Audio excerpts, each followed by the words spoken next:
शारदा सद्गुरु संत सज्जन कुलेश्वरू सर्वही माझा रघुवीरू सद्गुरु रूपे माझे आराध्य दैवत परम गुह्य गुह्यातीत गुह्यपणाची मात नचले जेथे यो जातो मरदंश जो क्षितितले संबोधयन सज्जनाम यद्धयो रचयन् सुपुण्यजनकं श्रीदासबोधाविलं यः कीर्त्या पठनेन सर्वविदुषां स्वान्तापहारी सदा सोऽयं मुक्तिकरक्षितो विजयते श्रीरामदासो गुरु ब्रह्मानन्दं परमसुखदं केवलं ज्ञानमूर्तिं द्वन्द्वातीतं गगनसदृशं तत्त्वमस्यादिलक्ष्यम् एकं नित्यं विमलमचलं सर्वदि साक्षिभूतं भावातीतं त्रिगुणरहितं सद्गुरुं तन्नमामि गुरुर्ब्रह्मा गुरुर्विष्णु गुरुर्देवो महेश्वरा गुरुः साक्षात् परं ब्रह्म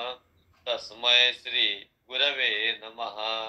कृष्णाय वासुदेवाय हरये परमात्मने प्रणतक्लेशनाशाय गोविन्दाय नमो नमः।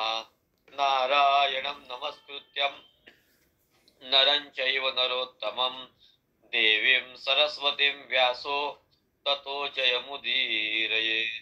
तुका सारिखे पूर्ण वैराग्य ज्याचे वशिष्ठा परिज्ञान योगेश्वराचे कवी वाल्मिकास्तारिखा मान्य ऐसा नमस्कार माझा सद्गुरु रामदासा। वृंदावनासी बहुशांत काया चाफा फुलला बहुवेळ निष्ठा समाधीवरी वर्षत आहे गुरुला नमस्कार माझा समर्थ वेणा पदाला। अनेन प्रियताम देवो भगवान जानकीपती श्रीरामचंद्र पुरवेशाम अस्माकं कुलदैवतं शिरोता वक्ता श्रीराम समर्थ श्रीराम समर्थ श्रीराम समर्थ जय जय रघुवीर समर्थ।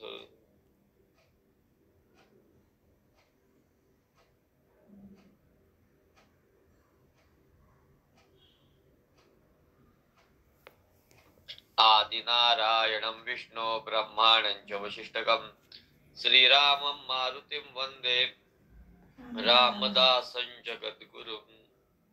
अखिल गुणनिधान भक्तवत्सल आराध्य दैवत प्रभू रामचंद्र उपास्य दैवत मारुती राय सद्गुरु समर्थ रामदास स्वामी महाराज सद्गुरु वेणा स्वामी महाराज सच्चिदानंद परमात्मा भगवान गोपाल कृष्ण परम श्रद्धेय समर्थ भक्त डॉक्टर रत्नाळेकर काका उपस्थित सर्व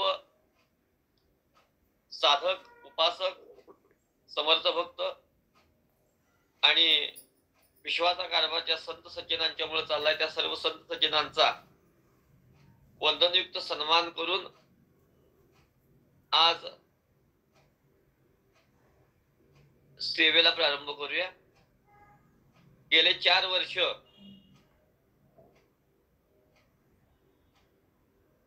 हरिभक्त परायण श्रद्धेय रत्नाळेकर काका यांचं संपूर्ण भागवतावर नित्य चिंतन सुरू होतं।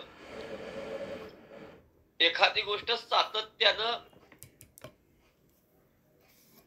4 वर्ष करत राहणं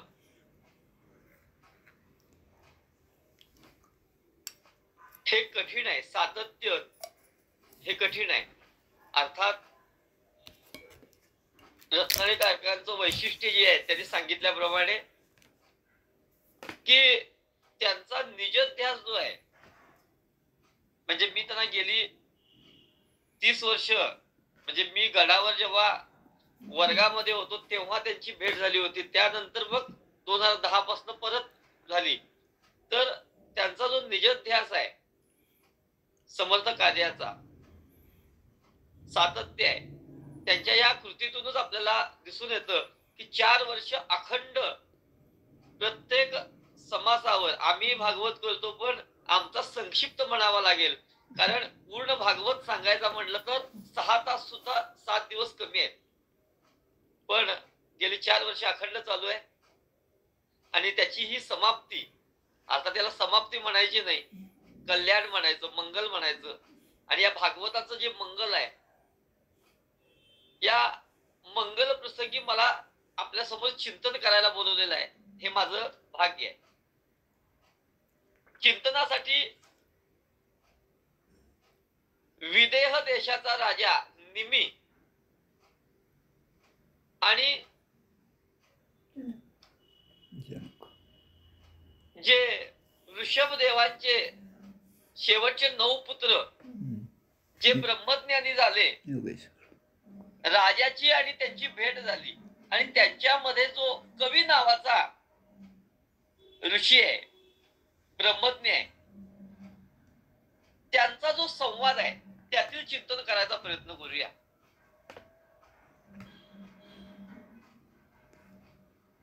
निमी राजांनी भगवंताच्या भक्ताचे धर्म आणि कर्तव्य कोणती असा प्रश्न जेव्हा या 9 ऋषींना केला, तेव्हा या पैकी असलेले जे कवी नावाचे ऋषी आहेत त्यांनी सांगितलं की भगवंताच्या चरणाचं नित्य स्मरण, नित्य सेवा जीवाला सर्व प्रकारच्या भयापासून निर्भय करते.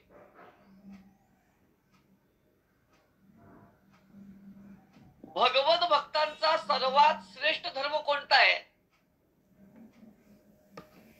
तर ते सांगतात, आपण नित्य जो श्लोक म्हणतो, कायेन वाचा मनसेंद्रियत्वा बुद्ध्यात्म नामात प्रकृती स्वभावात करोति यद्यत् सकलम तदस्मय नारायणायेति समर्पयेत.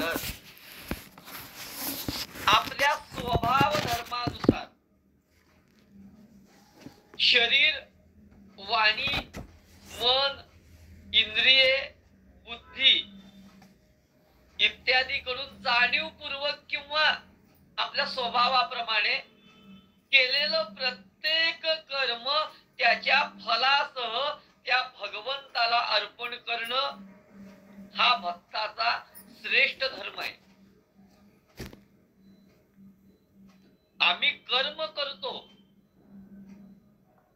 पण कर्माचं फल आम्हाला योग्य मिळतं असं नाही, कारण आम्ही कर्म करण्यापूर्वी फलाची अपेक्षा ठेवून कर्म करतो. आणि म्हणून मग ते कर्म कोणतंही असू द्या, कर्म 3 प्रकारचं आहे, सात्विक आहे, राजस आहे, तामस आहे. समर्थ म्हणाले, काया वाचा मने यथार्थ रामी रमणे तरीच श्लाघ्य वाणे रामदास्य. मग कायेन असेल, शरीराने केलेलं कर्म असेल, वाचिक कर्म असेल, मानसिक कर्म असेल, आम्ही वेगवेगळ्या पद्धतीनं कर्म करतो.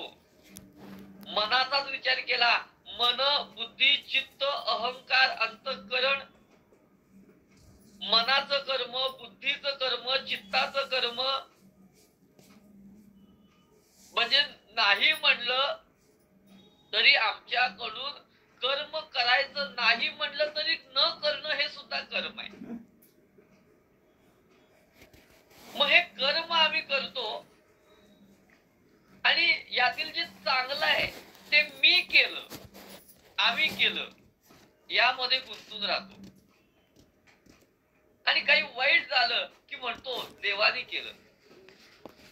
मग या कर्माचं जे कर्म बंधन आहे, कर्म कशासाठी सांगितलं तर कर्म बंधनातून मुक्त होण्यासाठी कर्म सांगितलेलं आहे. मग काया वाचा मन इंद्रिये बुद्धी अनेक प्रकारे आम्ही न कळत कर्म करतो आणि त्या कर्म बंधनाला आम्ही चिकटून राहतो. आणि या कर्मामध्ये गुंतून राहिल्यानंतर परमात्म्यापासून आम्ही काय होतो तर परांगमुख होऊन विपरीत ज्ञान किंवा आम्हाला विस्मरण होतं. वेणा स्वामींच्या भाषेत विपरीत जे ज्ञान आहे, वेणा स्वामी म्हणाल्या, वेणा स्वामी अवघा झाला विज्ञानासी अंत आला. कधी आला? आम्ही स्वामींचे अंकित, राम नामे मुद्रांकित, गुरु वाक्य प्रेम नौका, माया सागर तरलो देखा, आली अनुभवाची खूण, खूण केली रामार्पण. मग हा जो भ्रम आम्हाला झालेला आहे, तो भ्रम टाळण्यासाठी भक्तांनी एकाग्र बुद्धीने भगवंताची भक्ती करावी. अनेक मोहात गुरफटलेल्या या मनाला त्या विषयाचे क्षणभंगुरत्व आणि दुःखदायक जाणून आवर घालावा. मन हेच मनुष्याच्या सुख दुःखाचं कारण आहे. शास्त्रकार म्हणाले, मन एवं मनुष्याणां कारणं बंध मोक्षयो. मनच सुख दुःखाचा विचार करतो. मनच सुखाच्या दुःखाच्या कल्पना करतं. मुळामध्ये सुख नाही, दुःख नाही. म्हणून समर्थ म्हणाले, विषय जनित सुखे सौख्य होणार नाही. तुझ विण रघुनाथा पोखटे सर्व काही. सुख दुःखाचं हे कल्पना चक्र मन करतं. मन हेच बंधनाचं कारण आहे, मोक्षाचं कारण आहे. आणि म्हणून काय करावं, तर आपली भक्ती दृढ करावी भगवंताविषयी, म्हणजे मनुष्य निर्भय होईल. परीक्षिती राजाला मृत्यू कळला आणि मृत्यू कळल्यानंतर शुकाचार्यांची भेट झाली.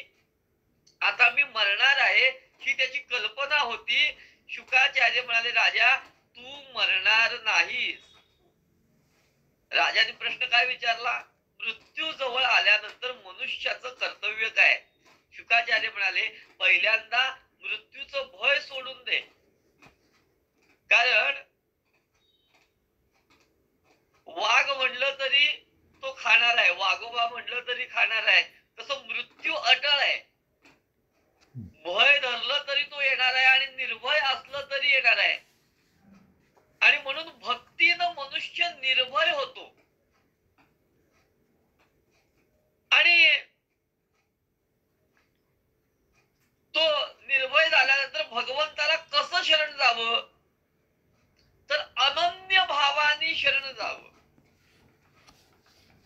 अनन्य म्हणजे समर्थांच्या भाषेत भक्त म्हणजे विभक्त नव्हे आणि विभक्त म्हणजे भक्त नव्हे. तो अन्य नाहीच, तो भगवंताला शरण गेला, अनन्य झाला. देव पहावया गेलो, देवची उलटिलो. समर्थांच्या भाषेत राम आणि दास दोघे पहुडले रामी, आणि हेही बोलावया तुझा नुरेच ते धामी. म्हणून 3 प्रकारचं तप सांगितलेलं आहे, कायिक, वाचिक, मानसिक. शरीराने केलेलं, वाचेने केलेलं. म्हणून काय सांगितलं, समर्थ म्हणाले, धर्म कोणता, भक्ताचा धर्म कोणता, तर समर्थ म्हणाले, सदा देव काजी झिजे देह ज्याचा, सदा राम नामे वदे नित्य वाचा, स्वधर्मेची चाले सदा उत्तमाचा, जगी धन्य तो दास सर्वोत्तमाचा. काया, वाचा, मन, बुद्धी, इंद्रिय या सर्वांच्या माध्यमातून केलेलं कर्म, हे कर्म भगवंताला आपण अर्पण करणं, अर्थात अनन्य होऊन शरण जाणं, म्हणजे सर्वस्व अर्पण करणं. आम्ही सर्व देतो पण आमचा स्व देत नाही. अनन्य भावाने भगवंताला शरण जाण्याचे फायदे काय आहेत बघा.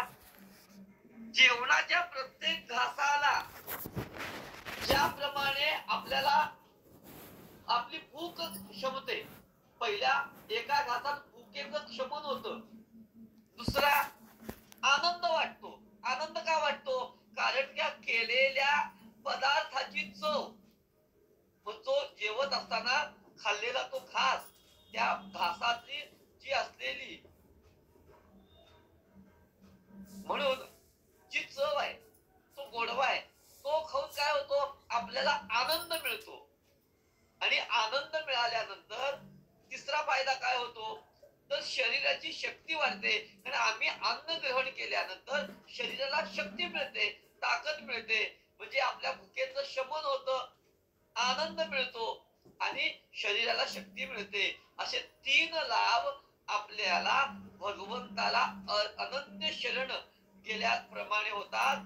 तसं आम्हाला भगवंताला जर आम्ही अनन्य शरण गेलो तर आम्हाला भक्ती, वैराग्य आणि शांती असे 3 लाभ आम्हाला सहज होतात. पहिली भक्ती, दुसरी तन्मयता आणि भगवंताशिवाय अन्य प्रत्येक गोष्टींच्या बाबतीत आम्हाला वैराग्य प्राप्त होतं. हा आम्हाला या भगवंताला अनन्य शरण जाण्याचा लाभ आहे. आणि अनन्यता कधी येईल, जेव्हा आम्ही केलेलं प्रत्येक कर्म हे भगवंताला अर्पण करू. आता भगवंताला अर्पण म्हणजे काय, तर भगवंताला पूर्ण शरण जाणं म्हणजे मी भगवंताची अनन्य होणं. म्हणजे पुन्हा की अर्पण करतो ही सुद्धा स्पृहा न राहणं म्हणजे अनन्य. म्हणजे मी केलेलं प्रत्येक कर्म भगवंताला अर्पण करतो असं म्हणत असताना ते अर्पण केलेलं कर्म याची सुद्धा स्पृहा न राहणं. म्हणून शरीर, वाणी, मन, इंद्रिय, बुद्धी सह असं कवी नावाचे ऋषी निमिराजाच्या माध्यमातून आपल्याला उपदेश करतात.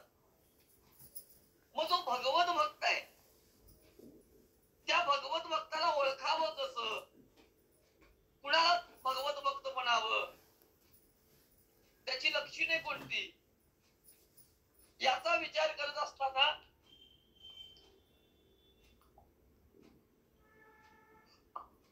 आपल्या आत्म्यात आणि सर्व प्राणी मात्रांमध्ये तो ईश्वर सामावलेला आहे.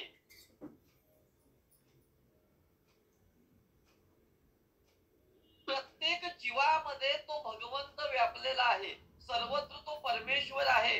असा ज्याचा भाव आहे त्याला म्हणलेला आहे भगवत भक्त. म्हणजे त्याच्या मनामध्ये द्वेष नाही आहे. चराचरामध्ये समर्थांच्या भाषेत सृष्टीमध्ये जितुकी शरीरे तितुकी भगवंताची घरे. म्हणजे आपल्यात आणि प्राणी मात्रांमध्ये तो सर्वत्र परमात्माच पाहतो. म्हणजे मंदिरात अंतरात तोच नांदत आहे.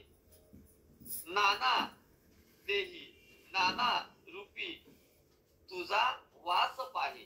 किंवा समर्थांच्या भाषेत नाना देही देव एक विराजे, नाना नाटक लीला सुंदर उपसाजे, नाना तीर्थक्षेत्री अभिनव गती माझे, अगाध महिमा पिंड ब्रह्मांडी गाजे. तो परमात्मा सर्वत्र आहे असा ज्याचा अनन्य भाव आहे त्याला म्हणलेला आहे भगवत भक्त. आणि म्हणून भगवत भक्ताचा श्रेष्ठ धर्म कोणता, तर कायेनं केलेलं, वाचेने केलेलं, मनाने केलेलं प्रत्येक कर्म हे ईश्वराला अर्पण करणं. जर ते मी केलं असं म्हणलं तर आम्हाला अहम चिकटून राहील. आणि वेणा स्वामींच्या भाषेत जोपर्यंत अहम आहे तोपर्यंत अहम म्हणजे मी. म्हणून वेणा स्वामी म्हणाल्या अहम गेले ब्रह्म ठेले, आली अनुभवाची गुण केली रामार्पण.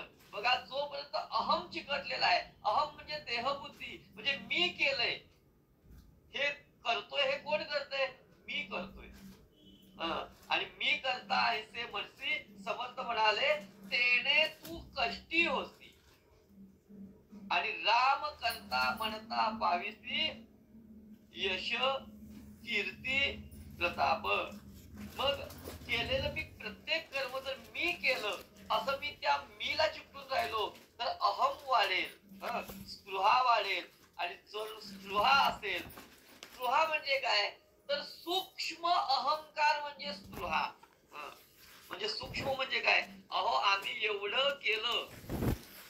एवढं आम्ही करतो, पण म्हटले आम्हाला काही अपेक्षा नाही की त्यांनी आम्हाला आमचं कौतुक करावं, त्यांनी आमचं म्हणले स्टेजवर किमान म्हणले एखादं श्रीफल द्यावं, की त्यांनी फक्त म्हणले आमची काही अपेक्षा नाही, त्यांनी नाव घ्यावं, आमचं नाव घ्यावं, आमची स्तुती करावी, पण त्यांचं कर्तव्य आहे की नाही त्यांनी सांगणं, असा सूक्ष्म अहंभाव असणं याला म्हटलेलं आहे स्पृहा. आणि ती स्पृहा जरी सूक्ष्म असली ना तरी सुद्धा भगवंत आपल्या जवळ राहत नाही, तो आमच्यापासून दूर होतो. समर्थांच्या करुणाष्टकीच्या भाषेत सांगायचं झालं तर भगवंताचा क्षण मात्र विसर झाला, देहबुद्धी झाली आणि समर्थ म्हणाले तुझी या वियोगे जीवित्व आले, शरीर पांगे बहुदुःख झाले, अज्ञान दारिद्र्य माझे सरेना, तुझ वीण रामा मज कंठवेना. सूक्ष्म स्पृहा जरी झाली तरी भगवंत दूर होतो.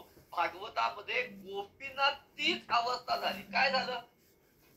त्या गोपींना भगवंत का भेटले? त्या गोपी कोण होत्या? वेदांमध्ये असलेल्या श्रुती म्हणजे त्या गोपी आहेत. आणि गो याचा अर्थ काय आहे? गो म्हणजे इंद्रिय आणि कृष्ण म्हणजे मन. मन आणि इंद्रिय यांचा संवाद, यांची क्रीडा म्हणजे रास क्रीडा. गोपाळ काला म्हणजे काय?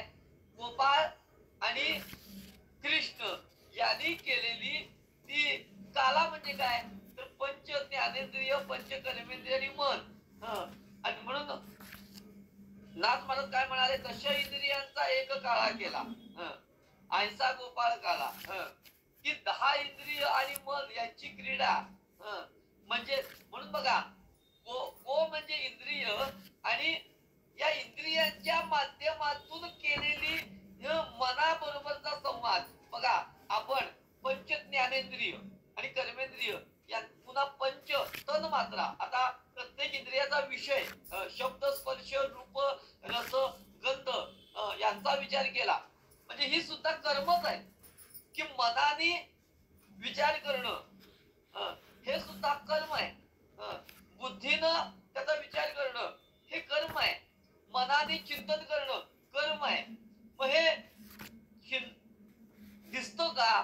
तर दिसत जरी नसलं, ज्याप्रमाणे मोबाईल मधनं पाठवलेला मेसेज दुसऱ्या मोबाईलवर जसा तो जातो हवेतनं, तसा आम्ही केलेला प्रत्येक मन, बुद्धी, चित्त या माध्यमातून केलेला प्रत्येक कर्म हे सेव होतं. आणि मग याचा परिणाम काय आहे? तर या विषयांच्या चिंतनाने पुन्हा जन्म घ्यावा लागतो. जन्म घ्यावा लागे वासने कारणे. म्हणून त्या गोपी म्हणजे इंद्रिय मनाच्या माध्यमातून सुखाचा अनुभव घेतात.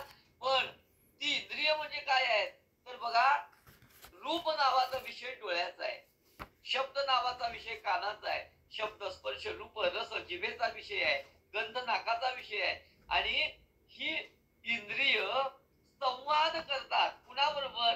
मनाबरोबर, म्हणजे श्रीकृष्णाबरोबर.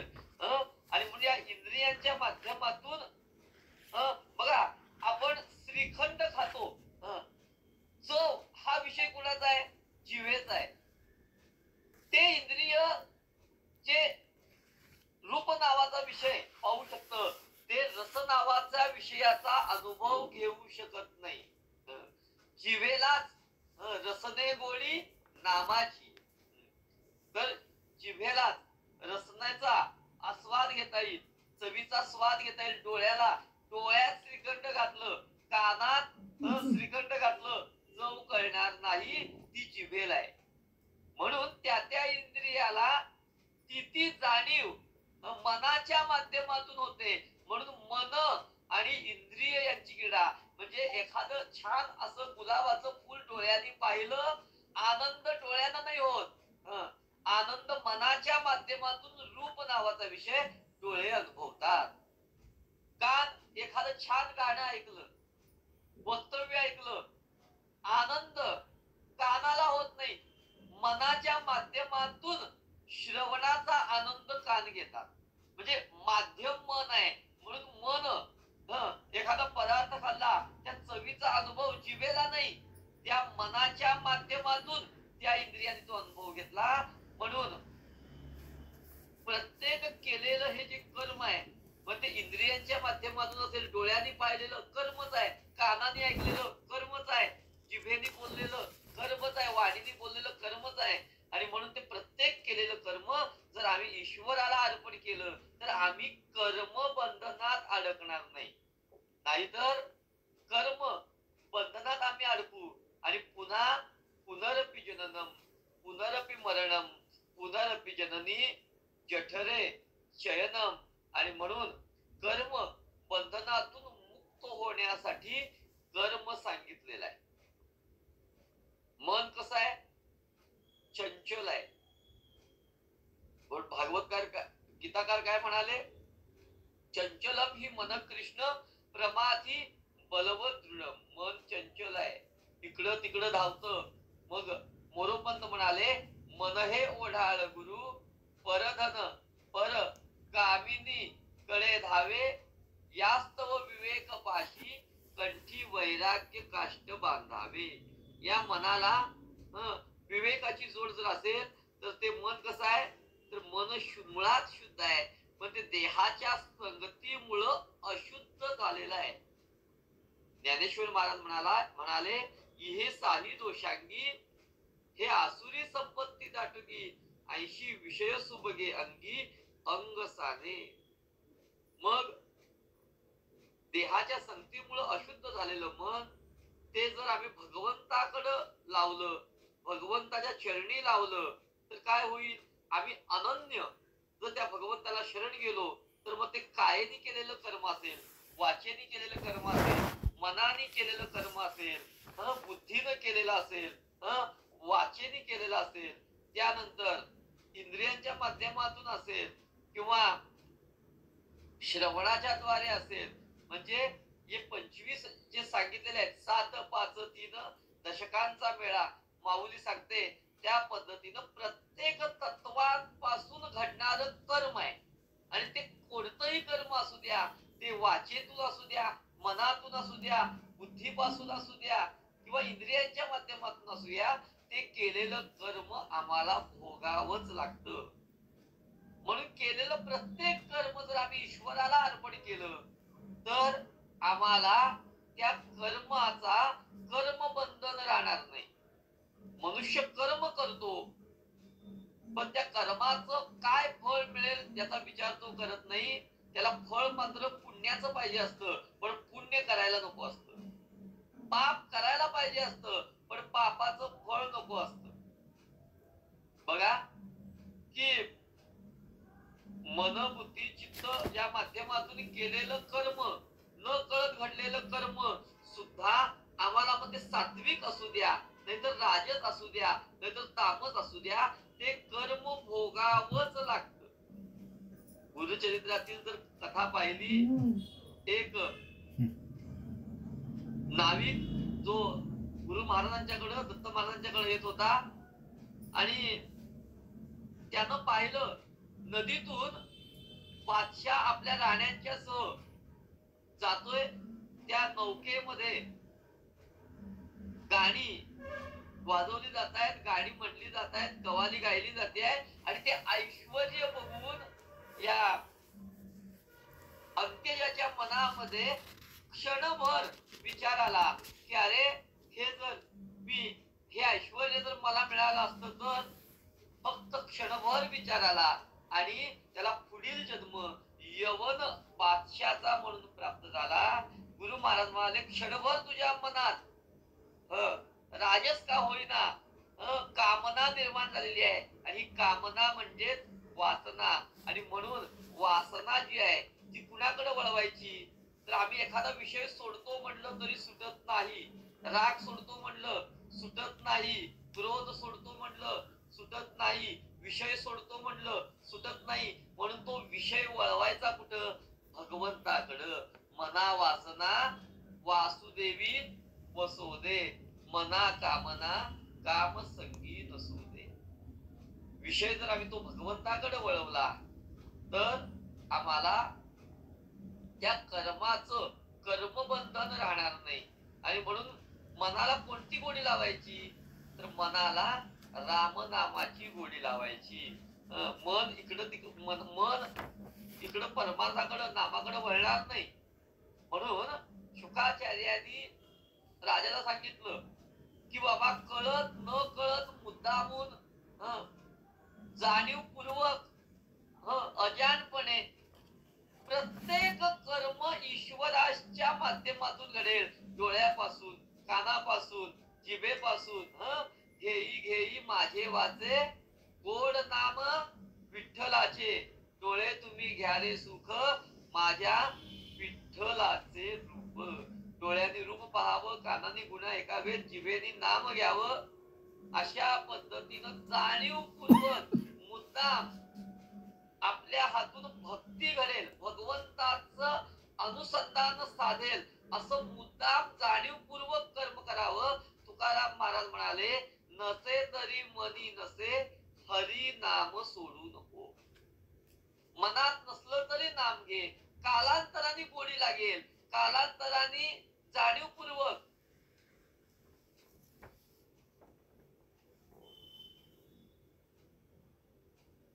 पैठण मध्ये एक सावकार होता. एकनाथ महाराजांच्याकडे काही कार्य असलं, उत्सव असला, तो नाथांना धनधान्याची मदत करायची. नाथ महाराज बघायचे की अरे हा आपल्याला सगळी मदत करतोय, पण हा कुठल्याही कार्यक्रमाला येत नाही. नाथ महाराज म्हणाले, तू कुठल्याही कार्यक्रमाला येतेस, भजन कीर्तन नामस्मरण प्रसादाला येत नाहीस. तो म्हणाला मला वेळच नाही. नाथ महाराज म्हणाले, वेळ नाही काय, अरे थोडा तरी परमार्थ साधला पाहिजे. तो म्हणाला, महाराज तुमच्या कीर्तनाला आलो आणि कीर्तनाचा परिणाम जर माझ्या मनावर झाला, पुन्हा म्हणले मी तुमच्या मार्गाला लागलो, तुम्हाला उत्सवाला मदत कोण करेल. नाथ महाराज म्हणाले, थोडा तरी परमार्थ साधला गेला पाहिजे. असं कर, तुला मोकळा असलेला वेळ कधी आहे सांग. हा म्हणाला, मला मोकळा वेळच नाही. म्हणजे सकाळी स्नानाची जी वेळ आहे ती मला सांग, म्हणजे त्या वेळेला मी येईन. त्या वेळेला म्हणले तुझं मन मोकळं असेल, मनात काही विचार नसेल. त्यांनी स्नानाची वेळ सांगितली. म्हणजे काय करावं लागेल, काय नाही, म्हणजे तुझं तू स्नान कर, मला जे करायचं ते मी करीन, तुझा सहज परमार्थ साधला जाईल. बघा, जाणीवपूर्वक केलेलं मुद्दाम केलेलं कृत्य सुद्धा आम्हाला आमच्या जीवनाचं परिवर्तन कसं घडवतं. तर नाथ महाराज त्याच्या घरी यायचे स्नानाच्या वेळेला. तो स्नान करायला लागला, डोक्यावर पाणी पडलं आणि पाणी पडलं की विष्णू सहस्रनामाचा पाठ महाराज करायचे. बघा, जाणीवपूर्वक त्याला सवय लावली. डोक्यावर पाणी पडलं रे पडलं, विष्णू सहस्रनाम सुरू व्हायचं. 10 मिनिटात ते विष्णू सहस्रनाम पूर्ण व्हायचं आणि 10 मिनिटांनी नाथ महाराजांना तो सावकार स्नानगृहात बाहेरून नमस्कार करायचा. नाथ महाराज आपल्या घरी जायचे, हा दुकानात जायचा. 6 महिने रोज असं चाललं. 6 महिन्यांनी तो सावकार म्हणाला, महाराज आता उद्यापासून येऊ नका. नाथ महाराज मला काही कंटाळलाच नाही हो म्हणे. कंटाळलो नाही, आता सवय झाली, देहाला सवय लागली. आता डोक्यावर पाणी पडलं की आपोआप सुरू होतं, विश्वम विष्णुर षटकार भूत भव्य भवत प्रभू. आपोआप म्हणजे देहाला सवय लागली. आता डोक्यावर जेवढ्या वेळा पाणी पडेल तेवढ्यांचा विष्णू सहस्रनाम. दिवसभर नाम आठवत नाही, पण डोक्यावर पाणी पडलं की आपोआप नाम सुरू होतं. देहाला सवय झाली. महाराज नाथ महाराज मला उद्या येऊन बघीन, जर मला बरोबर वाटलं परवा दिवशी पासून येणार नाही, नवीन गिराईक बघितलं. झालं. नाथ महाराज दुसऱ्या दिवशी आले, त्यांनी ते बघितलं, त्यांनी शुद्धपणे आणि शुद्ध अंतःकरणाने तो विष्णू सहस्रनामाचा पाठ म्हटला. नाथ महाराज म्हणाले, आता मला उद्यापासून यायची गरज नाही. नाथ महाराजांनी सहज त्याला सवय लावली. सहज उपदेश, सहज केलेला उपदेश, गोडी लागली, सवय झाली. पण लागलेली सवय बघा किती कल्याणकारक ठरली. कालांतराने सावकाराचं निधन झालं आणि निधन झाल्यानंतर हिंदू धर्मशास्त्राप्रमाणे त्याला स्नान घालत असताना डोक्यावर पाणी पडलं आणि डोक्यावर पाणी पडल्याबरोबर ते प्रेत उठून बसलं, विष्णू सहस्रनामाचा पाठ केला आणि पुन्हा निघलं. अंतिमती सागती. असं म्हणतात की जित्याची खोड मेल्याशिवाय जात नाही, पण हा मेला तरी खोड गेली नाही. त्याचं कारण लागलेली सवय. पण सवय लावताना मुद्दाम अशी लावावी की शेवटी आपल्याला आत्मकल्याण साधता येईल. त्या सावकाराच्या जीवनाचं कल्याण झालं. अंतिमती सागती या न्यायाने तो मोक्षपणाला गेला. म्हणून मनात नसलं तरी जाणीवपूर्वक सवय लावायची नामाची.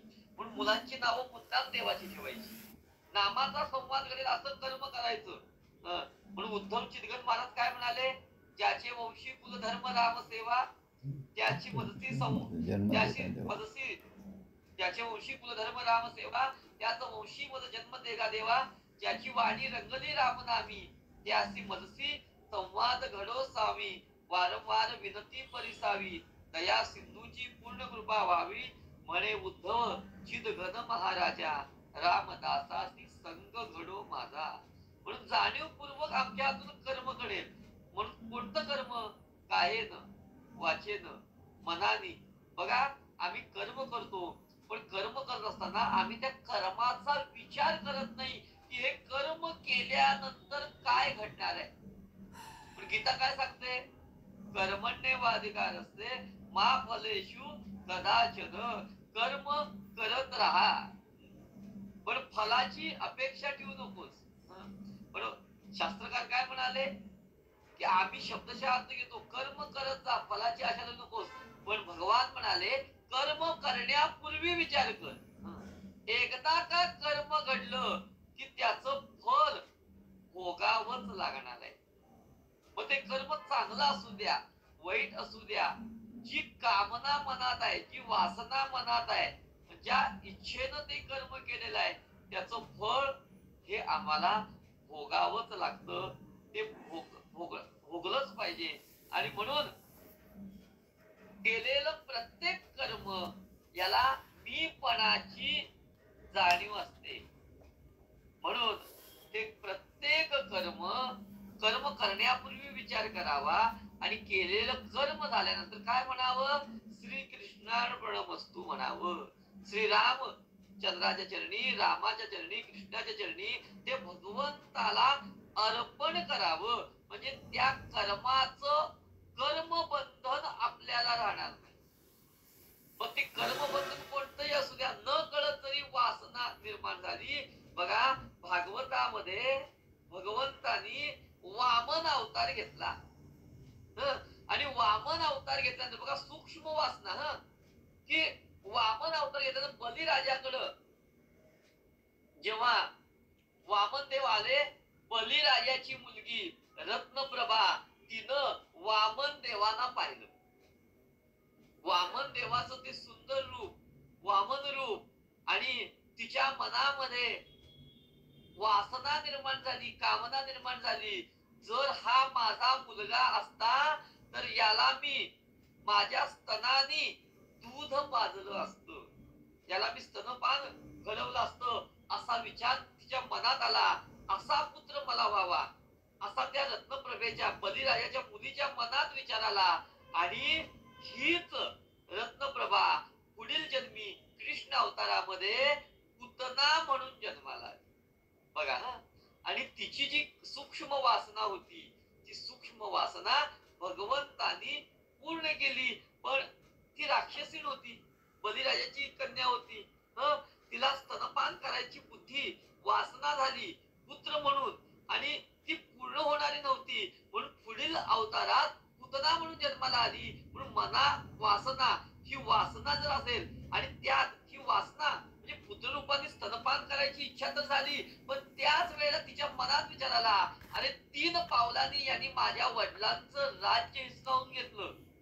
3 पावलांनी यांनी ब्रह्मांड, 2 पावलांनी पृथ्वी स्वर्ग पाताळ व्यापून टाकलं. 3रं पाऊल कुठे ठेवू, माझ्या वडिलांना पाताळात काढलं. ही असूयाही मनात निर्माण झाली त्याच वेळेला. आणि एका बाजूला काय वासना आहे, एका बाजूला वासना आहे की याला मी स्तनपान करवीन, दूध पाजेन, आणि एका वेळेला याचा बदला घेईन. आणि असा दोन्ही भाव एकत्र आले. पुढील ती वासना पुतनेच्या रूपाने ती जन्माला आली आणि भगवंताने सुद्धा तिची ती वासना पूर्ण केली. आईच्या रूपात आलेली तिचे पंचप्राण विष म्हणजे विशेष शोषून घेतले आणि तिला मोक्ष दिला. अर्थात सूक्ष्म वासना सुद्धा, सूक्ष्म इच्छा सुद्धा आम्हाला पुन्हा पुन्हा कर्मबंधनात अडकवतात. म्हणून केलेलं प्रत्येक कर्म ईश्वराला अर्पण करावं. ते कर्म जर मी मला धरून ठेवलं, हे मी केलं, तर ते कर्मच आम्हाला पुन्हा पुन्हा जन्माला घालेल आणि त्या कर्मामुळं. आणि म्हणून कर्म करताना विचार करावा, आम्ही जे कर्म करतोय, म्हणून बघा जे कर्म कोणता आहे, आमचा हेतू कुठला आहे. कधी कधी हेतू चांगला असतो बघा, कर्मामध्ये कधी कधी हेतू चांगला असतो, उद्देश चांगला असतो, पण घडतं विपरीत. कधी कधी हेतू वाईट असतो, उद्देश वाईट असतो, पण घडतं चांगलं. त्यामुळे त्या कर्माप्रमाणे सुद्धा आपल्याला सुख दुःख भोगावी लागतात. बघा हेतू चांगला आहे, उद्देश चांगला आहे, पण भीष्माचार्यांचं काय झालं, तर 100 जन्म पूर्वी एक सरडा रस्त्यामध्ये त्याला दिसला. रथाखाली, चाकाखाली तो सापडेल, घोड्याच्या टाप्याखाली सापडेल. पण त्या रथ थांबून त्या सरड्याला रस्त्याच्या कडेला ढकलत असताना तो सरडा एका काटेरी झुडपावर पडला. ते काटे पाठीतनं पोटातनं वर आले आणि तो सरडा तशाच अवस्थेमध्ये मृत झाला. त्याच अवस्थेमध्ये तो सरडा मृत झाला आणि पुढील 100 जन्मांनी भीष्माचार्यांना बाणाच्या शय्येवर पडावं लागलं. जेव्हा भगवान गोपाळ कृष्णांना भीष्माचार्य विचारलं की असा मी कोणता अपराध केला होता की मला बाणाच्या शय्येवर पडावं लागलंय, मागील 99 जन्म मी धर्म सोडला नाही. तेव्हा भगवान म्हणाले, मी कुणाला सुखही देत नाही, दुःखही देत नाही. मनात वाचिले पूर्व संचित केले, तयासारिखे भोगणे प्राप्त झाले. पूर्व संचिताप्रमाणे आपल्याला कर्म सुख दुःख भोगावं लागतं. तुम्ही 99 जन्म मागील तुम्हाला आठवतात, पण त्याच्या अलीकडचा एक जन्म उद्देश चांगला आहे, हेतू चांगला आहे. तो सरडा रस्त्यावर कुठल्या घोड्याच्या टापेखाली, चाकाखाली येऊ नये, मारला जाऊ नये म्हणून तुम्ही बाजूला ढकललात, पण कडेला काटेरी झुडप आहेत याचा विचार तुम्ही ढकलताना केला नाही. आम्ही सुद्धा व्यवहारात कधी कधी चांगल्या गोष्टी करता करता न कळत काहीतरी विपरीत घडतं आणि दुःख भोगावं लागतं. म्हणून कर्म करण्यापूर्वी विचार करावा. आता बघा एक हेतू कसा आहे, तर बघा तेवढा ते 100 जन्म, तो मधले 99 जन्म आम्ही ते कर्म टाळलं आणि म्हणून 100व्या जन्मामध्ये ते कर्म फेडल्यानंतर मोक्ष पदाची प्राप्ती झाली. म्हणून कर्म मी टाळलं तरी संपत नाही. गोंदवलेकर महाराज म्हणतात की जसं हजारो गाईंच्या कळपामध्ये हजारो वासरू सोडल्यानंतर ते वासरू आपल्या आईच्याच कासेला लागतं, तसं आम्ही कुठल्याही जन्मात जरी गेलो तरी ते कर्म आम्ही जिथं जन्माला आलो आहोत तिथं येऊन आम्हाला चिकटतं. त्यामुळं ते कर्म सुटत नाही. म्हणून कर्माला चिकटून राहायचं नाही. ते कर्म भगवंताला अर्पण केलं की त्या कर्माला आम्ही चिकटून राहत नाही. आणि म्हणून कायेन वाचा मनसेंद्रिय बुद्ध्यात्मनामात प्रकृती स्वभावात करोति यद्यत् सकलम तदस्मै नारायणायेति समर्पयेत. ते भगवंताला असेल ते, पण चांगलं असेल, वाईट असेल, बुद्धीनं असेल, आणि ते कोणत्याही पद्धतीनं केलं असेल, कळत न कळत असेल, ते भगवंताला अर्पण करावं. आम्ही चांगलं भगवंताला अर्पण करत नाही, पण त्या कर्माला मी केलं म्हणून चिकटतो. आणि ते जर भगवंताचं म्हणून भगवंताने दिलेल्या बुद्धीनं मला जसं घडलं ते भगवंतानेच माझ्याकडून करून घेतलं असं म्हणलं. राम करता म्हणता पाविसी, समर्थ म्हणाले यश कीर्ती प्रताप. तो राम करता आहे असं म्हणून त्या कर्मापासून दूर व्हायचं. बघा आणखीन एक दृष्टांत सांगतो आणि थांबतो, आता जास्त वेळ शिल्लक नाहीये.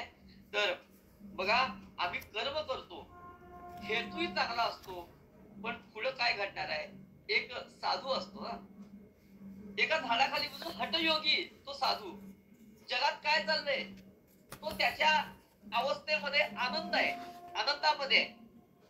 देहाचं हठयोगामध्ये देहाकडे लक्ष नाही आहे, पण तो त्या समाधी अवस्थेमध्ये योगामध्ये चेहऱ्यावर ती आनंदाची अनुभूती अनुभवतोय. चेहऱ्यावर ते तेज आहे, ती अनुभूती आहे.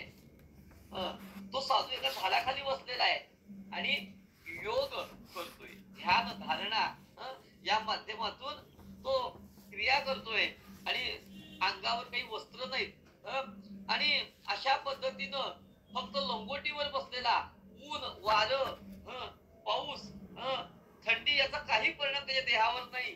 तो झाडाखाली बसलेला आहे. हठयोगामध्ये कित्येक दिवस आहे. एक शेतकरी त्या मार्गाने जातोय, रोज त्या साधूला बघतोय.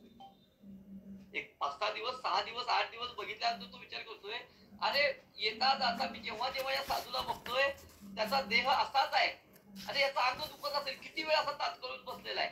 मान हल्ली नाही, हात हल्ला नाही, मांडी हल्ली नाही. याचे पाय दुखत असतील, हात दुखत असतील, उद्या येताना आपण थोडं याचं पॉलिश करूया. आणि म्हणून घरात येताना साजूक तूप घेऊन आला आणि ते तूप घेऊन त्यानं साधूच्या अंगाला लावलं, छान मॉलिश केलं. अर्थात ते मॉलिश केलं काय आणि न केलं काय तो त्याच्या योग ध्यान धारणेमध्ये होता, योग साधलेला त्याने होता. समर्थांच्या भाषेत कटेवरी ठेवणी कर उभा तोची आहे, दास म्हणे जाता शरण हरी वाट पाहे, चंदनाचे परिमल आम्हा काय त्याचे, चंद्र सूर्य प्रकाशता आम्हा काय त्याचे. त्यांनी मॉलिश केलं काय नाही केलं काय, काही तुपाने केलं काय, तेलाने केलं काय आणि काय केलं काय. बाहेर वारा आहे, ऊन आहे का पाऊस आहे, सुख दुःखे समेक ऋतवा, अशा अवस्थेत तो साधू त्याने तूप लावलं. हा शेतकरी निघून गेला. पण थोड्या वेळाने काय झालं, तुपाच्या वासाने जास्त असलेल्या मुंग्या सगळ्या साधूच्या अंगावर चढल्या. साधूच्या त्या देहाचे लाल झाला. त्या देहाला लागलेलं तूप त्या वासाने त्या देहाला चावू लागल्या, त्या कुडतडू लागल्या.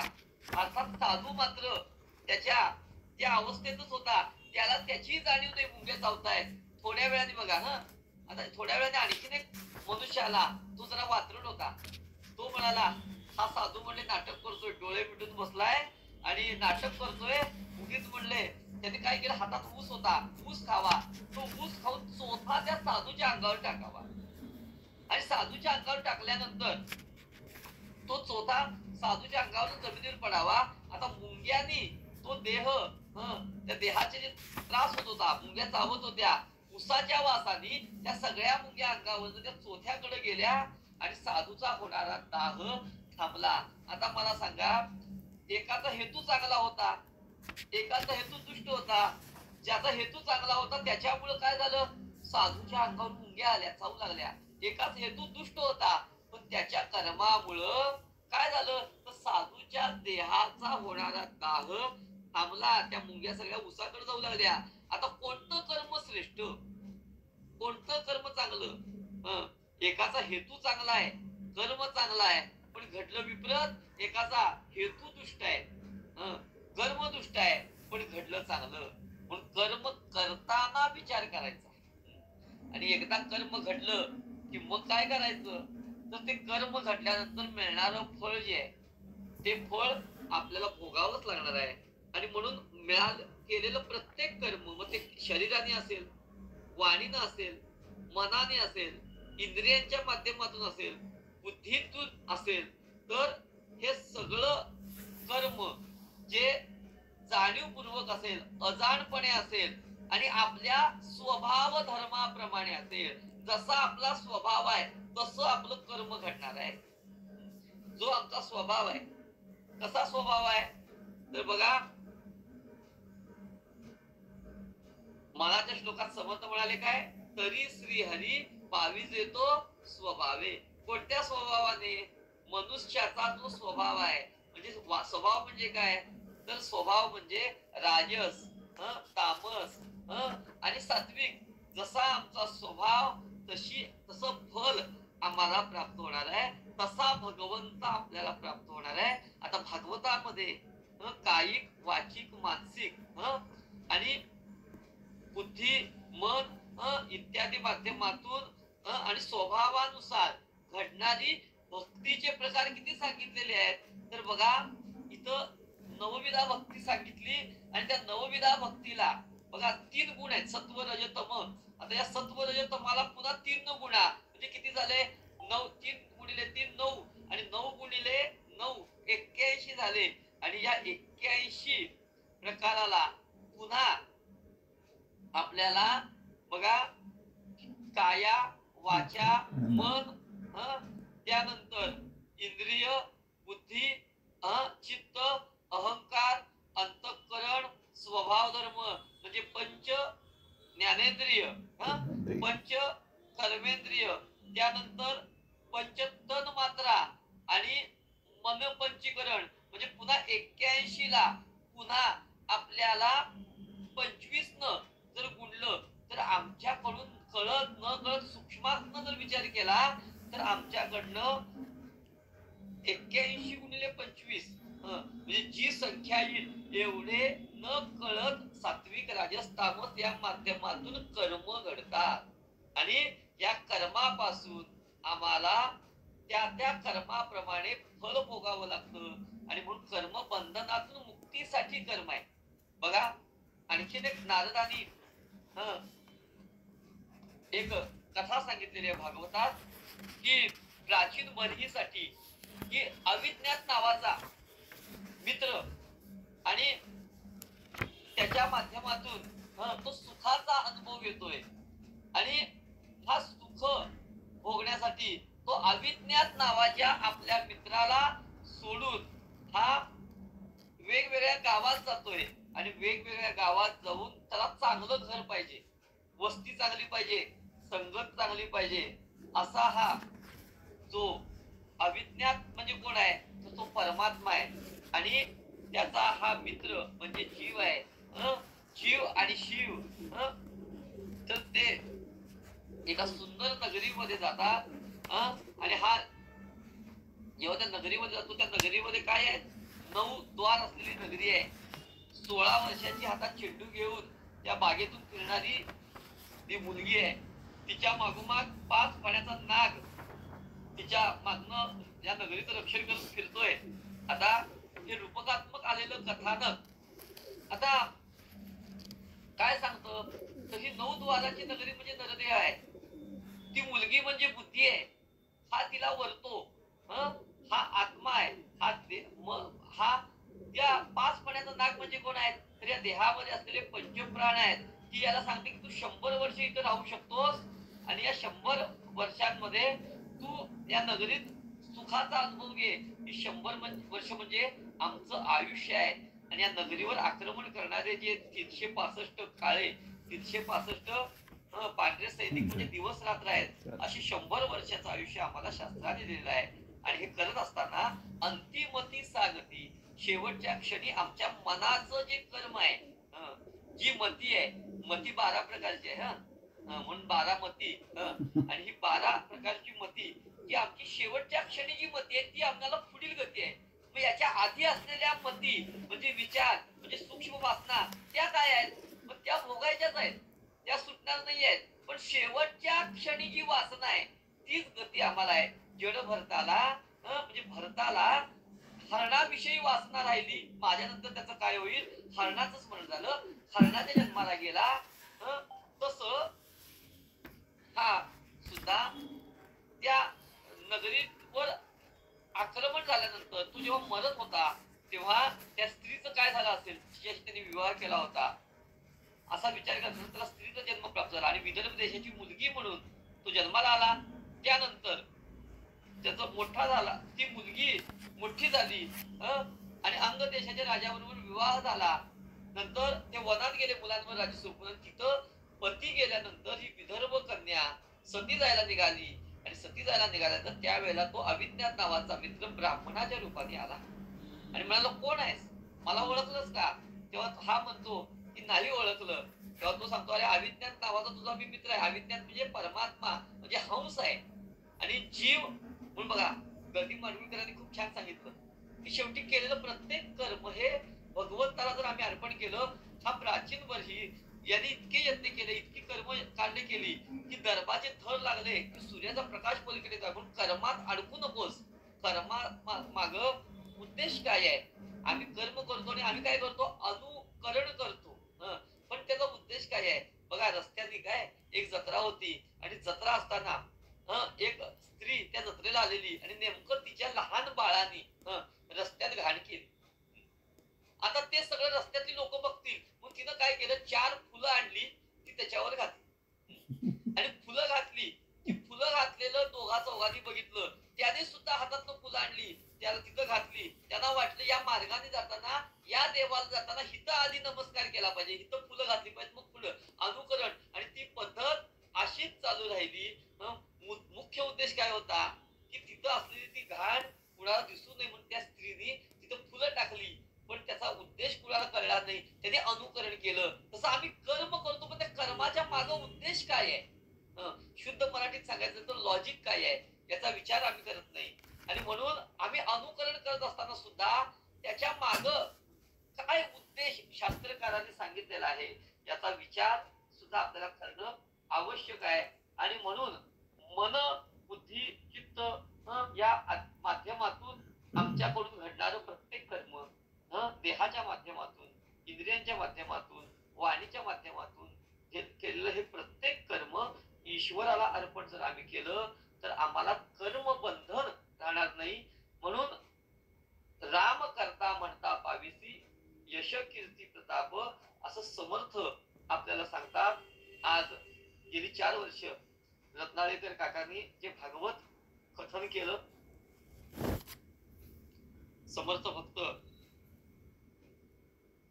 अक्का वेलणकर ताईच्या या शताब्दी वर्षानिमित्त 4 वर्ष काकांनी हे भागवत सांगितलं. आणि त्याचं आज जे मंगल आहे, कल्याण आहे, यासाठी मला कोणताही विषय घ्या म्हणले, मी आपलं हा कवी आणि नेहमी राजा यांच्या संवादातील हा मन, इंद्रिय, बुद्धी याचं केलेलं प्रत्येक कर्म हे भगवंताला अर्पण करावं, तोच भगवत भक्त आहे असा विषय घ्यायचा विचार केला. अर्थात ही समर्थांनी दिलेली, भगवान गोपाळकृष्णांनी दिलेली बुद्धी आहे. काकांचं कार्य असंच आहे की त्यांनी समर्थ कार्य करत असताना केलं आणि ते कशात गुंतले नाही. कार्यकर्ता कसा असतो, कार्य करत राहतो.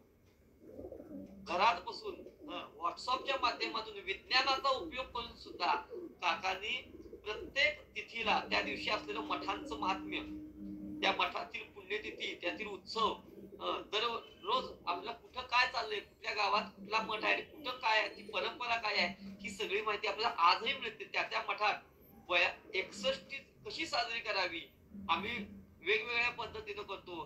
काकांनी 61 प्रत्येक समर्थांच्या मठात जाऊन तिथं दासबोध पारायण करायचं असा संकल्प केला. तेवढी पारायण केली त्या मठात जाऊन, ज्याला म्हणायचं समर्थ कार्य. म्हणजे काही केलं, वाचिकही केलं, मानसिकही केलं, असंच आपलं कर्म सुद्धा केलेलं, शेवटी त्याला चिपटून राहायचं नाही, ते समर्थाला अर्पण करायचं. मग त्याचं काय करायचं, समर्थ बघतील. जर आम्ही ते केलेलं प्रत्येक कर्म जर आम्ही ईश्वराला अर्पण केलं तर कर्माचं बंधन आम्हाला चिकटणार नाही. आणि आम्ही कसे आहोत, आम्ही निर्लेप राहू, आम्ही कर्म बंधनाला चिकटणार नाही. आणि म्हणून काकांनी केलेलं हे कार्य समर्थ दासबोधाचं कार्य आहेच, पण भागवत रूपी केलेली सेवा सुद्धा ही, अर्थात त्यांची ही सेवा सुद्धा भगवान श्रीकृष्णांच्या कृपेने आणि त्यांनी पूर्ण केली. त्याचं हे मंगल, त्या निमित्त मला आज ह्याचं या प्रवचनाला बोलवलं, सेवेला बोलवलं, हे माझं भाग्य समजतो. आता झालेली ही सेवा मी समर्थांच्या चरणी, गोपाळकृष्णांच्या चरणी अर्पण करतो. आणि काकांनी असंच आता भागवत झालं, रामकथा, अन्य काकांचे उपक्रम आहेत. आता उपनिषदांवर काका निरूपण करणार, जसं परवा मला म्हणाले, तर त्यांचं असंच हे कार्य अखंड चालू राहू दे, म्हणजे आमच्याही ज्ञानामध्ये त्या निमित्ताने भर पडेल. काकांचं वैशिष्ट्य सांगतो की समर्थांच्या वेगवेगळ्या शिष्यांचे मठ आहेत की तिथले अभंग त्या शिष्यांचे हे काका त्या माध्यमातून त्यांच्या त्या शिष्यांच्या पुण्यतिथी निमित्ताने ती माहिती व्हॉट्सअपवर पाठवत असत. आणि त्या निमित्ताने आम्ही कीर्तन करताना सुद्धा आम्हाला त्या समर्थांच्या शिष्यांचे अभंग, त्यांचे ग्रंथ आम्हालाही त्या निमित्ताने कळू लागले. आणि त्यामुळे निरूपण करत असताना, प्रवचन करत असताना त्याचा उपयोग आम्हालाही होतो. त्यामुळे असं हे काकांचं कार्य सतत वाढत राहू दे. समर्थांची कृपा अर्थात त्यांच्यावर आहेच, अशीच वृद्धिंगत राहू दे. जय जय रघुवीर समर्थ. छान माहिती मिळाली स्वामी. आता आजचा निरूपणाचा समारोप दीपालीताई मुकादम करतील अशी मी विनंती करते. खूपच सुंदर झालं, छान, खूप छान झालं स्वामी. सारिखे पूर्ण वैराग्य ज्याचे, वसिष्ठा परिज्ञान योगेश्वराचे, कवी वाल्मिका सारिखा मान्य ऐसा, नमस्कार माझा सद्गुरु रामदासा. जय जय रघुवीर समर्थ. गेली 4 वर्षे रत्नाळीकर काकांनी आपल्याला भागवताचं सातत्याने आपल्याला दर्शन घडवून दिलं. त्यातल्या कथा, त्याचा दासबोधाशी येणाऱ्या प्रसंगाची किंवा त्या तत्वाशी सांगड घालून अतिशय सुंदर मार्गदर्शन काकांनी गेल्या 4 वर्षापासून आम्हाला केलं. आता त्या भागवताची सांगता म्हणता येणार नाही. बुवांनी म्हटल्याप्रमाणे त्याचं मंगल बुवांनी करावं हा दुग्ध शर्करा योगच म्हणावा लागेल खरं म्हणजे. आणि बुवांनी सांगितलं की सातत्याने काही करणं, सातत्य हे खूप कठीण आहे. तर ते काकांनी करून दाखवलं. आणि हे आमच्या अकोल्याला लाभलेले अकोलेकरांना हे रत्न आहे, सगळ्यांसाठीच आहे, पण त्याचा आम्हाला खूप लाभ घेता आला.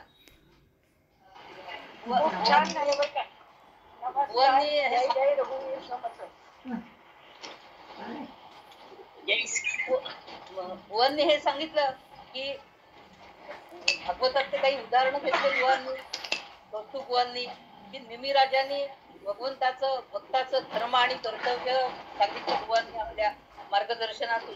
भक्ताचा नित्य धर्म कोणता आहे तर आपण म्हणतो कायेन वाचा मनसेंद्रियार्वा बुद्ध्यात्मनामा प्रकृती स्वभावा. तर स्वभाव धर्मानुसार शरीर वाणी मन इंद्रिय ही भगवंताला अर्पण करणं हा श्रेष्ठ भगवत धर्म आहे असं बुवांनी आपल्याला त्यांच्या मार्गदर्शनातून सांगितलं. मन इंद्रिय ही भगवंताला अर्पण करणं हा सुद्धा भगवत धर्म आहे. कर्म कसं करायचं तर कर्म निरपेक्ष बुद्धीने करायचं. कर्म बंधनातून मुक्त होण्यासाठीच कर्म करायचं आहे. आम्ही स्वामींचे अंकित राम नामे मुद्रांकित असं वीणाबाईंनी म्हटलं आहे. तर मग कर्म कसं करायचं तर एकाग्र बुद्धीने भक्ती करावी. मन एव मनुष्याणाम कारणम बंध मोक्षात. सुख दुःखाची कल्पना ही मनच करत असतं. परीक्षित राजांनी शुकाचार्यांना विचारलं की मृत्यू जवळ आल्यानंतर मनुष्याने कोणतं कर्तव्य करावं असं परीक्षितांनी शुकाचार्यांना विचारलं. तेव्हा अनन्य भक्ती करावी असे शुक मुनींनी परीक्षित राजाला उत्तर दिलं. आणि मनुष्याचं कर्तव्य काय असं विचारल्यानंतर अनन्य भक्ती करावी असं शुकाचार्यांनी परीक्षिताला सांगितलं. समर्थांनी म्हटलंय सदा देव काजी झिजे देह ज्याचा, सदा रामनामी वदे नित्य वाचा. अनन्य भावाने भगवंताला शरण गेलं तर भक्ती, वैराग्य आणि शांती सुद्धा मिळते. अनन्यता कधी येईल, केव्हा आपण अनन्य भक्ती करू शकू तर कर्म भगवंताला अर्पण करण्याने ती अनन्य भक्ती आपल्याला साधता येते. भगवत भक्ताला कसं ओळखावं हे सांगताना बुवा म्हणाले की सर्व प्राणी मात्रात जो ईश्वर व्यापलेला आहे असा ज्याचा दृढ भाव आहे तो भगवत भक्त समजावा. नाना देही देव एक विराजे. परमात्मा सर्वत्र व्यापून आहे. समर्थांनी म्हटलंय मुंगीपासून ब्रह्मदेवापर्यंत एकच चैतन्य शक्ती आहे. तर जो परमात्मा सर्वत्र व्यापून आहे असा दृढभाव ज्याचा आहे तो भगवत भक्त. अहम म्हणजे देहबुद्धी नष्ट होण्यासाठी राम करता ही दृढ भावना असावी. भगवंताचा क्षण मात्र विसर पडला, सूक्ष्म स्पृहा जरी उत्पन्न झाली तरी भगवंत दुरावतो. काला म्हणजे काय तर 10 इंद्रिय आणि मन यांच्या बरोबर केलेली क्रीडा. गोपींनी मनाच्या माध्यमातून भगवंताबरोबर संवाद साधला आणि मन इंद्रिय यांची क्रीडा, आनंद मनाच्या माध्यमातून इंद्रिय घेत असतात. कर्म जर ईश्वरार्पण केले तर कर्म बंधनातून मुक्त होता येतं. मना वासना वासुदेवी वसोदे. मनाला रामनामाची गोडी लावावी. जाणीवपूर्वक जाणता अजाणता भगवंताचं नाम घ्यावं. म्हणून काय मागणं मागितलं उद्धवने, ज्याचे वंशी कुल धर्म राम सेवा, त्याचे वंशी मज जन्म देगा देवा. प्रत्येक कर्म श्रीकृष्णार्पण मस्तू म्हटले तर कर्मबंधनात मनुष्य अटकून राहत नाही. संचिताप्रमाणे मात्र कर्मफल भोगावेच लागते. म्हणून कायेन वाचा मनसेंद्रियार्वा भगवंताला कर्म अर्पण करावं. भागवतात कायिक, वाचिक, मानसिक, सत्व, रजतम 81 प्रकारांनी 81 तत्वे, पंच ज्ञानेंद्रिये, पंच कर्मेंद्रिय, पंचीकरण ही 81 तत्वे गुणीला 50, जेवढे येईल तेवढे सात्विक, राजस, तामस कर्मे आपल्याकडनं घडत असतात. त्याचे फळ भोगावेच लागते. सूक्ष्म वासना ह्या भोगाव्यास लागतात. म्हणून आपण केलेला कर्म भगवंतार्पण करायचं, अनन्य भक्तीने कर्म करायचं आणि राम करता म्हणता पावसी यश कीर्ती प्रताप हा समर्थांचा संदेश बुवांनी आपल्याला दिला. मी ह्या गुरुकुलामध्ये कीर्तनाच्या माध्यमातून उपस्थित असते. त्याच्यामुळे बुवांना आणि काकांना माझा नमस्कार एवढं सांगून मी थांबते. जय जय रघुवीर समर्थ. जय जय रघुवीर समर्थ. आदरणीय प्रार्थना म्हणून प्रसाद स्वामी पण आहेत या ठिकाणी. त्यांचे स्वामी पण बोलतील. पहिले बोलतील. जय जय रघुवीर समर्थ. खूप छान माहिती दिली स्वामींनी. स्वामींना नमस्कार. रत्नाळकर काकांना नमस्कार. स्वामी बोलतायत आपले. 2 मिनिटं थांबा. शुकासारिखे पूर्ण वैराग्य ज्याचे, वशिष्ठा परी ज्ञान योगेश्वराचे, कवी वाल्मिका सारिखा मान्य ऐसा, नमस्कार माझा सद्गुरु रामदासा. आदरणीय परमश्रद्धेय रत्नाळकर काकांनी आपल्याला जे भागवताचं अमृत थेंब आपल्याला दिले ते खरोखर अतिशय आपल्याला सर्वांना अतिशय कल्याणकारक आहेत. आपण सर्वांनी ती कथा, भागवत कथा आपण मनापासून सर्वांनी श्रवण केली आणि त्याचं फळ आपल्या सर्वांना ते भगवंत कृपेने मिळणारच आहे. कर्म कसं करावं याचंही सुंदर विश्लेषण आदरणीय परमश्रद्धेय कौस्तुभ बुवांनी आपल्या समोर मांडलं. तर खरोखर असा हा अनुपम्य कार्यक्रम या ठिकाणी संपन्न झाला. मला खूप आनंद झाला की कर्म नेमकं कसं करावं हे बुवांच्या अनुभवातून आपल्याला आपल्याला त्याची माहिती मिळाली आणि खरोखर काकांच्या यातून हे असं अद्वितीय कार्य आपल्याला पुढेही त्याचा आनंदाचा वाटा मिळणार आहे. तेव्हा त्यांनाही समर्थ कृपा त्यांच्या अखंड राहो अशी काकांच्या चरणी आणि आपल्या काका समर्थांच्या चरणी आणि बुवांना सुद्धा आपल्याला त्यांची उदंड सेवा त्यांच्या हातून घडावी अशी त्यांच्या चरणी समर्थांच्या चरणी प्रार्थना करतो आणि या ठिकाणी माझे 2 शब्द विरामतो. जय जय रघुवीर समर्थ.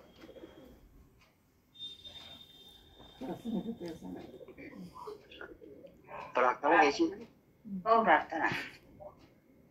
स्वामी म्हणता का? म्हणता का तुम्ही स्वामी? स्वामीने म्हणतो. कल्याण करे राम राया राम राया, कल्याण करे राम राया, जनहित विवरी जनहित विवरी जनहित विवरी, कल्याण करे राम राया राम राया, कल्याण करे राम राया. तळमळ तळमळ होतची आहे होतची आहे, हे जन हाती धरे दयाळा, कल्याण करे राम राया राम राया, कल्याण करे राम राया. अपराधी जन चुकतची गेले चुकतची गेले, तुझा तुझी सावरी दयाळा, कल्याण करी राम राया राम राया, कल्याण करी राम राया. कठीण त्यावरी कठीणची झाले कठीणची झाले, तुझा तू दयाळा कल्याण करी राम राया कल्याण करी राम राया कोठे जावे काय करावे आरंभिली मोहरी दयाळा कल्याण करी राम राया कल्याण करी राम राया दास म्हणे आम्ही केले पावलो दयेसी नाही सरी दयाळा कल्याण करी राम राया कल्याण करी राम राया जनहित विवरी